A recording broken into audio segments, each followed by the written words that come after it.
네, 저를 이렇게 초청해 주셔서 감사합니다. 이 대단히 중요한 행사에 참여할 수 있게 돼서 대단히 기쁘게 생각합니다. 오늘 저는 미크로네시아 야베 해안 문화 경관과 해양 생태 보전에 대해서 말씀을 드리도록 하겠습니다. 좀 얍은 어디인가 보도록 하겠습니다. 지금 북서 태평양 지역에 속해 있는 곳이 얍입니다. 오스트로네시아가 대만에서 이제 5,000년 전에 일단은 시작해서 어떻게 확장되었는지를 보여주고 있다 하겠습니다. 이 붉은색으로 표시한 부분들이요. 미크로네시아를 대표하고 있습니다. 그 4개의 스테이트로 구성되어 있습니다. 캐니갈란 같은 경우는 해안선 쪽을 따라서 100km 정도의 해안선이 펼쳐 있고요.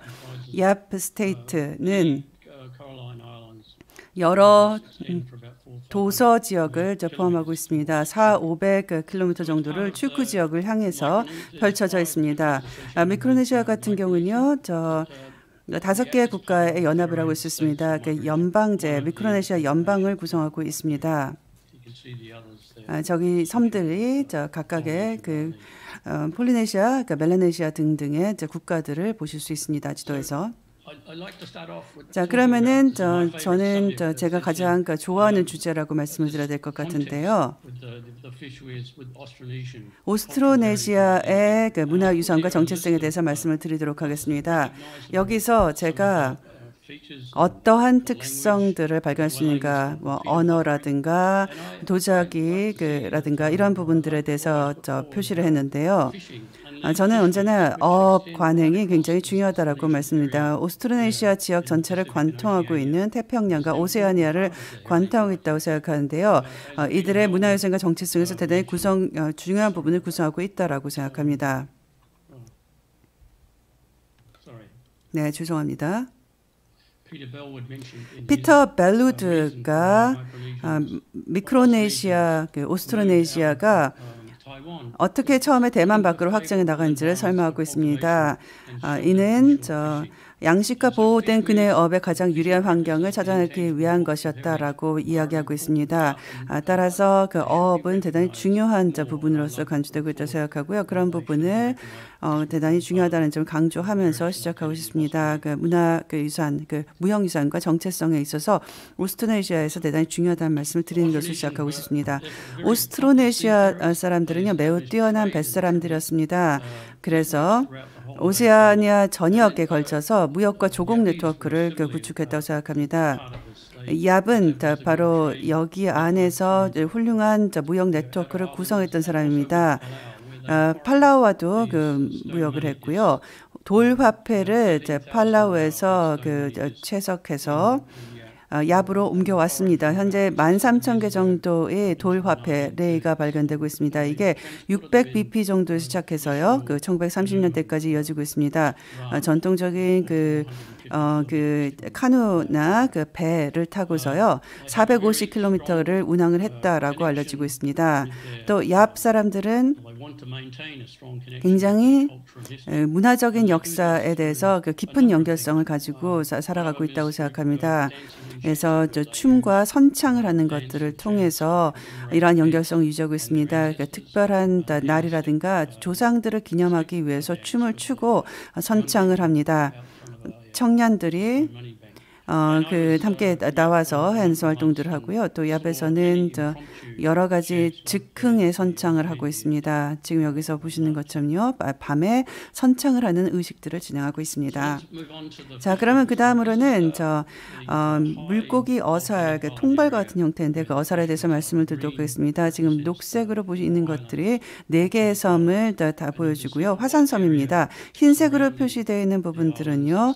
섬을 둘러싸고 있는 것입니다. 암초 표면이죠. 450개 정도 여기 보시면요. 물고기 어살, 피쉬웨어들이 있습니다. 그래서 그중 하나를 보여주고 있습니다. 여기서는 굉장히 조수의 차이를 이용한 어살 어업 활동을 하기에 적절하다고 말씀을 드릴 수 있습니다. 한 420종 정도의 어종들이 발견이 되고요. 그리고 또 경산호는 168종 정도가 이 지역에서 발견이 됩니다. 여기는 또 여기 관련되어 있는 여러 가지 어살 어업과 관련되는 활동들이 있습니다. 야빈들은요, 처음에 정령들이 그 야브로 와서 인간의 모습으로서 그 이 어살업을 위한 어살들을 처음에 만들었다라고 이야기하고 있습니다. 그래서요, 야빈들에게 어떻게 하면은 만들 수 있는지 보여줬다고 하는 거죠. 지속 가능하게 만들어주고요. 그리고 또 그 물고기를 지속 가능한 방법으로 잘 잡을 수 있도록 만들게. 그리고 계속 시간이 걸리게 되면서 발전되게 되었다는 거죠. 자신이 속해 있는 저 해양 그 환경과 아주 처음부터 정령이 애초에 만드는 방법을 가르쳐 줄 때부터 깊은 연관성을 갖고 있었다는 것입니다. 그래서 이제 문화적 관습들, 전통적인 관습들 보시냐면요. 여기 팔루라는 것은요. 그 모임을 갖는 공간입니다. 현재 이제 현대화되었습니다. 그래서 현재는 청년들이 같이 모여서 근해업을 계획하는 공간을 사용하고 있습니다. 그리고 또 그 문화적인 이제 관행들을요 여기서 저 어업을 관해서 활동들 그 어사를 물고를 잡는 활동들 이런 것들을 하게 되면서 이어가고 있다겠습니다. 그러면서도요 그 소유자들 각각의 어살의 그 소유주들에게 이들의 그 존경하는 의식을 가지고요 누군가는 그 소유하고 있으니까요 또 촌장도 있을 수 있고요. 그래서 촌장들에게 물고기를 바친다라든가 이러한 여러 가지 관련되어 있는 문화적인 저 활동들 전통적인 문화 관습 들을 이어가고 있습니다. 지금 보여드리는 화면은요. 그 암초 표면 공간들입니다. 그러니까 해안선에 따라서 지금 표면이 노출되게 되는 조수에 차에서 노출되게 되는 거죠. 길게는 18m까지 길어집니다. 현무암으로 이 어살들을 만듭니다. 크기는 크지 않습니다만 그러니까 바위 크기가 지금 축구공이라든가 농구공 정도까지 그래서 아주 큰 이 정도 크기까지 공까지 그 크기가 다르다고 보시면 되겠습니다. 그래서 이 현무암을 가지고요 이 안에서 만약에 조수가 움직이게 되면요 이렇게 만조였다 물이 빠지게 되면은 그 안에서 물고기들이 갇히게 되는 것입니다. 그래서 그 안으로 이 안에 체인버 안으로 실내 공간으로 갇혀 들어갈 수 있도록 하게 되는 것이죠. 그래서 작은 물고기들이 이 안에 들어오게 되는 것입니다. 이렇게 만드는 데는요 대략 큰 거 같은 경우는 한 2, 3년 정도 걸린다고 되어 있습니다. 지금 5개 정도 이런 것들이 화살 모양의 어살들이 발견이 됩니다. 다른 측면에서 보는 것입니다. 여기 두 가지 어살이 연결되어서 같이 있는 것을 보이실 수 있죠.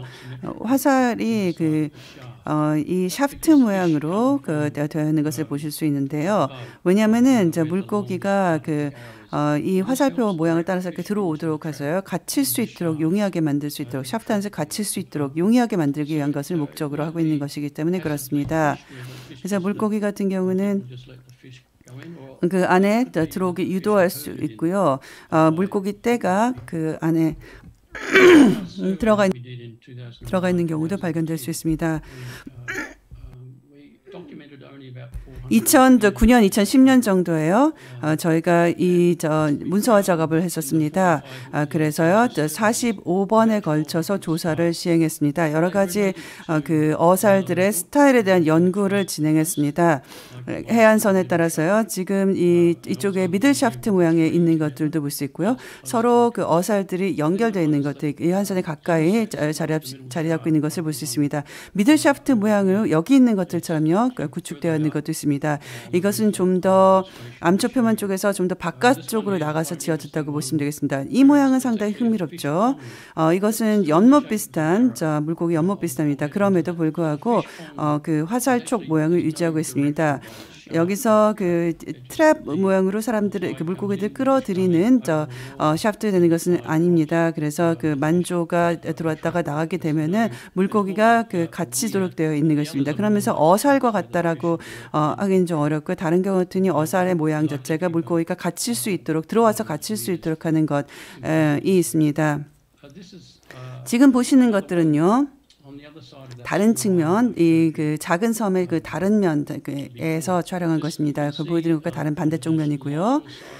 이 안에서 그 화살표에서 이쪽 부분 같은 경우는 물고기 이쪽으로 온다고 보시면 되겠죠. 샤프트가 그 완전한 형태를 갖추고 있지 않습니다. 퍼펜디큘러 좀 찾아주세요. 그 보시게 되면요, 조류를 보시게 되고요. 완전히 직각은 아니겠습니다만 그 조류를 따라서 들어오는 것을 알 수 있죠. 그래서 어살의 모양이라는 것은 지리적인 조건에 따라서 만들어진다고 볼 수도 있고요. 또 조류의 형태에 따라서 만들어진다고 볼 수 있고요. 그리고 또 해양 생태계에 따라서도 영향을 받는다고 할 수 있고 암초 표면의 소유 여부에 따라서도 영향을 받는다고 볼 수 있습니다.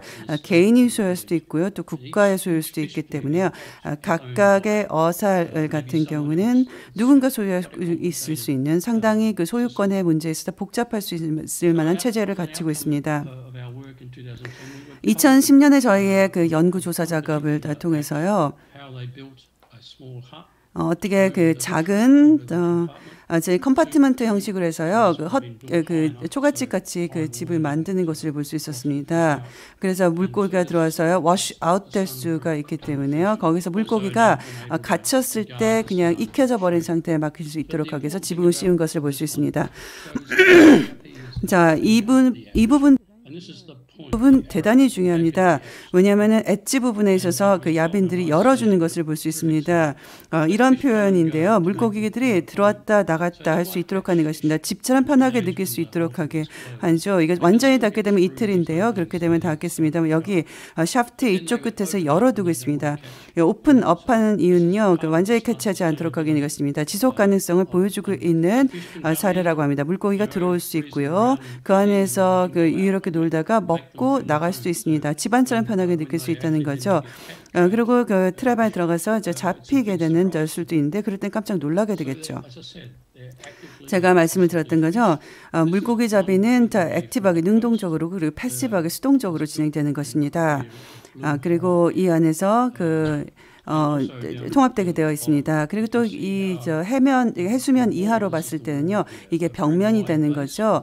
베이스가 있고요. 상단 부분이 뾰족하게 구성이 되었습니다. 그래서 수직적으로 돌이 들어있기 때문에 여기서도 물고기의 유입이 자유롭게 오갈 수 있게 됐습니다. 그리고 물이 통과할 수 있게 되는 것입니다. 그래서 물이 들어오면서 히트 때리게 되고요. 그러면서 약간씩 무너지게 되고 이런 부분도 있습니다. 전체 환경이 생태학적으로 구성되어 있다고 말씀을 드릴 수 있습니다. 그리고 액티브 피싱, 적극적인 어업이 가능하고요. 트래핑하는 지역이 있고요. 굉장히 여기서는 이러한 어살과 관련해서요. 굉장히 멋진 이야기들이 있다라고 들었습니다. 그래서 빨리 들어오게 되면서 그 안에서 떠날 수 있도록 하는 것입니다. 이 사진들 같은 경우는요. 액티브 허딩을 하게 하는 것입니다. 그리고 이것은 또 수동적인 방법, 패시브 피싱입니다. 그래서 지금 어민이 와서요, 지금 물고기들을 채집하고 있는 것들을 볼 수 있습니다. 여기 보시게 되면은 이제 야프의 해양 문화 경관입니다. 이 문화 경관은 야프인의 문화 정체성을 보여줍니다. 사람들이 자연과 영적 세계와 소통하는 조화롭고 지속 가능한 방식을 통해서 반영된다고 생각했습니다. 모든 400개에서 500개 정도, 450개 정도가 있고요. 이 전체 섬이 어떻게 어업이 진행되고 있는지 그리고 문화 경관을 제공하는지를 보여준다 하겠습니다. 이 문화 경관 같은 경우는 육지의 경관일 수도 있고요. 또 바다의 경관일 수도 있습니다. 그래서 이 발리인들 같은 경우는요. 자연과의 영적의 세계와의 조화로운 관계 속에서 논의 생태계를 관리하고 있습니다.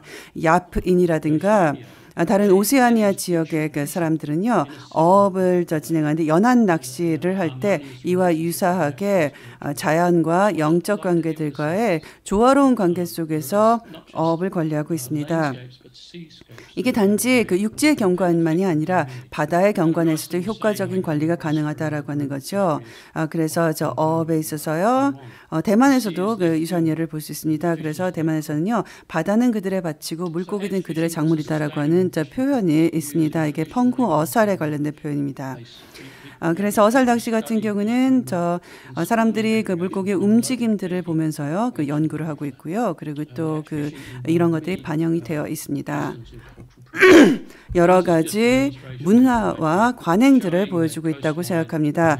그래서 해안선들을 보고요. 해안선들을 구획을 해서요. 그 안에서 그 마을의 이름에 따라서 다른 형태의 어업들이 진행되고 있다라고 보실 수 있습니다. 자, 그러면은 이같은 어업 활동에 있어서요. 지속 불가능한 어업이 있게 된다면요, 어획량이 감소하게 됩니다. 그래서 보호 구역들을 관리하고 있습니다. 마을별로 관리하고 있는데요. 그래서 국가 단위에서 운영하는 것이 아니라 옆에서는 마을별로 해양 보호 구역을 관리하고 있습니다. 어느 정도까지는 이제 관리에 있어서 그리고 또 이를 MPA 그 해양 보호구역을 구축하는 데 있어서의 마을별 활동들이 있습니다. 그래서 지금 2012년 전, 그러니까 1950년에서 2012년까지 어획량이 50% 감소했다는 것을 알 수 있습니다. 이것은 어획량의 감소도 있고요, 또 해양 환경의 저하로도 나타나고 있습니다. 그래서 그 보존과 인간의 건강을 위해서 해양 생태계를 지속적으로 관리될 필요성이 있습니다. 관리대학은 이 지역 등에서는요, 자신들의 음식과 관련해서도요, 그리고 또 영양소의 공급과 관련해서도 어업에 의존하고 있습니다. 지금 이 그림 같은 건 굉장히 복잡합니다만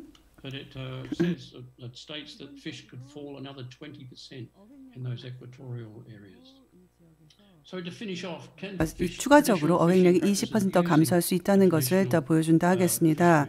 자, 결론적으로 말씀을 드리겠습니다. 여기서 어살의 전통적인 사용을 통해서 굉장히 유엔의 SDG를 지켜나가는 데서 중요한 역할을 했다고 생각합니다. 물고기를 지속 가능하게 잡는 방법을 가르쳐준다고 생각하고요. 또 생태적인 지식에 대해서 오늘날의 해양 생태계를 보존하는 방법을 MPA한테 알려줄 수 있다는 데서 의미가 있습니다. 또 21세기의 과학을 통해서 우리가 확인할 수 있는 부분들이 있죠. 이 어업 쪽에 생물 다양성이 더 높습니다. 이 부분은요, 토착민들이 이미 알고 있었던 부분이다. 장기적인 계획을 가지고 진행했던 거죠. 그리고 SDG와 관련해서요. 기하근절, 또 건강 웰빙, 양질 교육, 좋은 일자리, 경제 성장 이런 것들에서 큰 영향을 미치고요. 지역 주민이 통제하고 혜택을 받을 수 있는 문화 관광을 도모할 수 있습니다. 또 야프인들은 공동체 의식을 되살리고 있습니다. 왜냐하면 이 같은 공동의 노력을 통해서 이 의식을 되살리는 것이 대단히 중요한 부분으로서 특히 코로나 시대에 간주되고 있기 때문에 그렇습니다. 자, 여기까지 발표 마치겠습니다. 여러분 감사합니다.